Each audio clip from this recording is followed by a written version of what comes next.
Hello, Julia's here, and today we're gonna play with a movement that is called hinging at the hips. So I work with clients who are basically office workers and perhaps don't move their body as well or as much. So what I help them is to create options for pain-free movement. And I look at movement patterns that they have and maybe which ones they don't have or they just kind of got lost. And one of the common movement patterns that I see, or at least I work with my clients, is hinging at the hips. It's one of the basic and very important movements.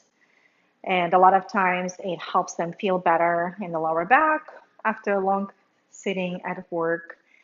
And this particular movement, which feels like small, but it's so essential for the many big movements. And this is how we're going to quickly progress in this video. Okay, so most of the time, my clients cannot get onto the floor. So I use a chair quite a bit. So the chair is accessible. And if you can get on the floor, it's okay to practice on the chair and then bring that to the floor as well. So you're going to sit on the chair. You're going to have your sit bones at the edge of the chair. So you can go ahead and kind of feel your sit bones. So you want to feel you're sitting at the center of them. Okay. And then we're going to use two bony landmarks in the pelvis, and that's the tailbone in the back and the pubic bone in front.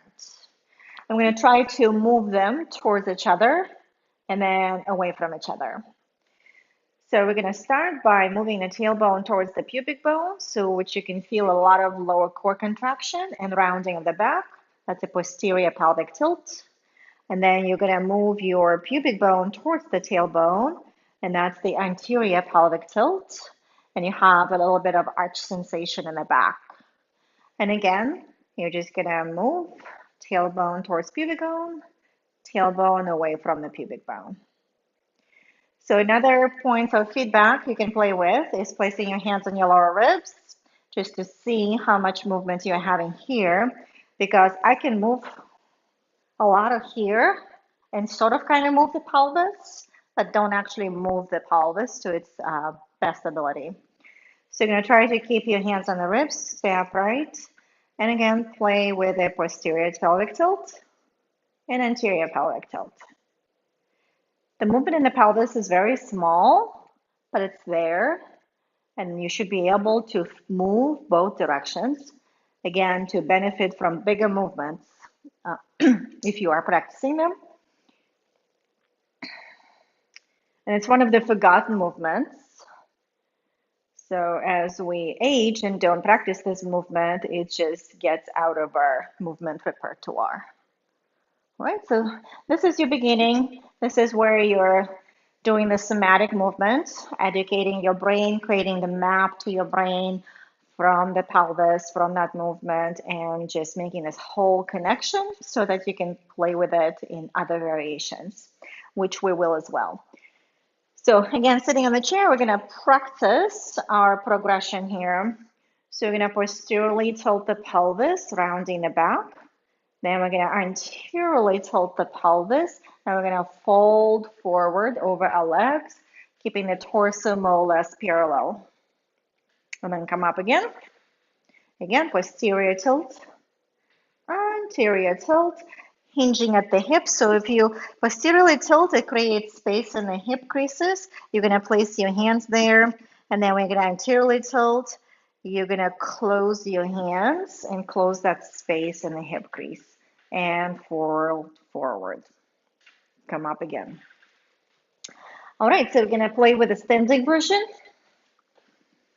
Going to use a wooden stick, dowel, whatever you have. And we're going to try to find 3 points of contact. And that's going to be our sacrum. So like we have a tailbone, we're going to come up a little bit, find the bony triangular shape bone. And that's going to be our sacrum. So you have shoulders and you have your head. And here you're going to visualize that you're squeezing a ball between your chin and the chest. Okay, because I know I have a tendency to go kind of here. All right, the fourth point of contact here, well, actually, we're gonna do it before the chair first. So just here. So it's not a squat motion, so it's not bending at the knees, it's hinging at the hips. So again, you're gonna hinge at the hips, push anterior tilt of the pelvis. Your knees are gonna stay over the ankle. They might just bend a little bit, that's fine. You're gonna try to feel that chin to chest like you're squeezing a ball. And you're gonna come up. And again, so your torso can be somewhat parallel, not necessarily. And up again. As you come up, you're gonna try to squeeze the glutes, so coming to the hip thrust or hip extension. And then again, and come up. So now we're gonna play with the chair. So just finding a different contact point, and that's going to be our legs so that we know our knees are not moving forward. And again, you're going to place your hands in the hip creases, so feeling the space here, and then closing the space so your butt is going back and your torso is parallel. And hip thrust, squeezing the glutes. And again, hinging at the hips, feeling that whole work in the hamstrings and the glutes. So our glutes are extending here, hamstrings are lengthening, and come up. So from here, you can definitely combine this all together. So 4 points of contact: sacrum, upper back, head, and legs at the chair. And again, hinging at the hips, and up again. And hinging at the hips, and up again. So your torso is going to be relatively parallel to the floor, not quite, and it's going to be all different type variations. Also, how much hinging at the hips you have available, how much hamstring lengthening you have available, and many other factors. But the torso will be moving forward as the pelvis moving back. All right, and then again, kind of quickly, we are progressing to the deadlift, which is one of the classical basic movements that is practicing hip hinge. So this is how I progress my clients when I work with them in the personal training session. So first we work on that somatic education, creating that map in the body for the movement. And then from that, we will load that movement. So you're gonna take and I wasn't very heavy, so I was just picked it the way I picked it, in case you were wondering. But especially when you work with heavy weights and heavy stuff to pick off the floor, this movement is going to become pretty handy. So again, we're going to start in a position, squeezing the glutes, hip thrust, and then we're going to hinge at the hips, knees stay over the ankles, finding or feeling those 3 points of contact.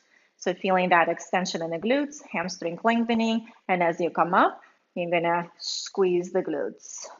Hinge at the hips. Bring that weight towards the floor, and as you come up, squeeze. Again.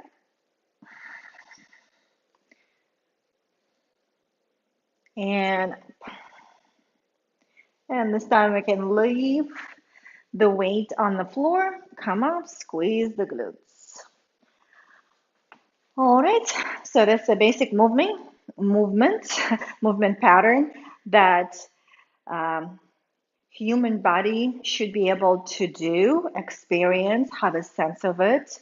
And you can see how this simple, basic, but not easy pattern can come handy when we start working with weights over the bigger movements. So if we're going to go to like kettlebell swings and things of that nature, that hinging at the hips becomes very, very important. And again, pretty much 9 out of 10 people I work with, this is where we get stuck. So that's why it takes quite a bit of time to reorganize the body and create that connection through the motor control, the nervous system, and own the pattern before you load it. Mind your movements. Enjoy. Keep moving.